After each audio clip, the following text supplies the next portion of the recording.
भारत की सैन्य ताकत ने एक बार फिर दुनिया भर के देशों को सोचने पर मजबूर कर दिया। इस बार ये घबराहट तुर्की और उसके पुराने दोस्त अजरबैजान की ओर से खुलकर सामने आई है। एक ऐसा बयान जो ग्लोबल इस्लामिक इकोनॉमी समिट जैसे गंभीर मंच से आया हो, वो खुद इस बात का सबूत है कि भारत की बढ़ती सैन्य शक्ति सिर्फ सीमाओं तक ही सीमित नहीं रही।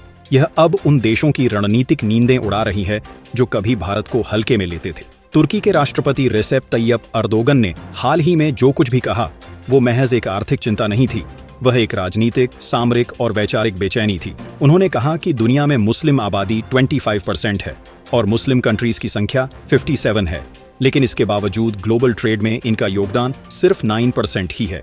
यह आंकड़ा चौंकाने वाला जरूर है, लेकिन इससे भी ज्यादा चौंकाने वाली बात यह है कि अर्दोगन ने इस बहाने भारत की ताकत पर परोक्ष हमला किया।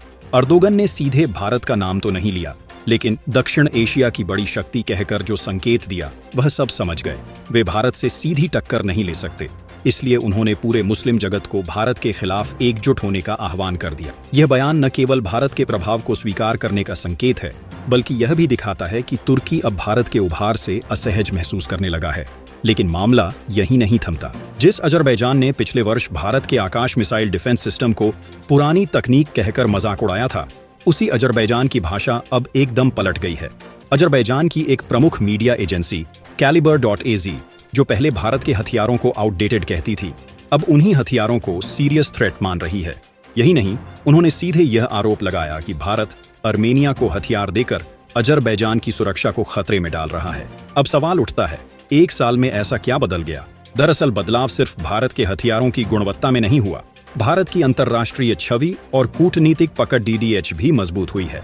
आज भारत अर्मेनिया जैसे देशों को भी डिफेंस पार्टनरशिप में ले रहा है और तुर्की अजरबैजान जैसे गठबंधनों के लिए सीधा रणनीतिक सिरदर्द बन गया है। Caliber.az ने हाल ही में दावा किया कि भारत के हथियार अर्मेनिया की सैन्य क्षमता को इस हद तक मजबूत कर रहे हैं कि अजरबैजान को अपने पड़ोसी देशों के साथ सैन्य संतुलन पर पुनः विचार करना पड़ रहा है। इस पर प्रतिक्रिया देते हुए अजरबैजान ने सभी मुस्लिम देशों से अपील की है कि वे भारत को मिलकर दबाव में डालें और उसके हथियारों के आर्मेनिया पहुंचने के रास्ते बंद करें। यानी तुर्की और अजरबैजान अब खुलकर यह मान चुके हैं कि भारत का डिफेंस सेक्टर केवल घरेलू सुरक्षा तक सीमित नहीं, बल्कि वह अंतर्राष्ट्रीय रणनीति का बड़ा खिलाड़ी बन चुका है।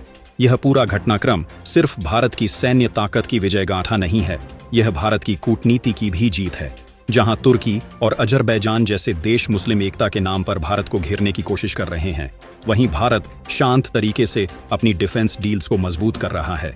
चाहे वह अर्मेनिया हो, वियतनाम हो या फिर अफ्रीका के देशों में हो रहे नए रक्षा समझौते। भारत आज केवल रक्षा उपकरण बेचने वाला देश नहीं है, वह एक भरोसेमंद रक्षा साझेदार बनकर उभरा है। और यही बात तुर्की और अजरबैजान को सबसे ज्यादा खटक रही है। इस पूरी स्थिति से जो सबसे बड़ा संदेश निकलता है, वह यह है कि भारत अब केवल दक्षिण एशिया की शक्ति नहीं रहा, वह वैश्विक शक्ति संतुलन का सक्रिय खिलाड़ी बन चुका है। और जो देश इसे स्वीकार नहीं कर पा रहे, वे अब घबराहट और धार्मिक कार्ड खेलकर खुद को संभालने की नाकाम कोशिश कर रहे हैं।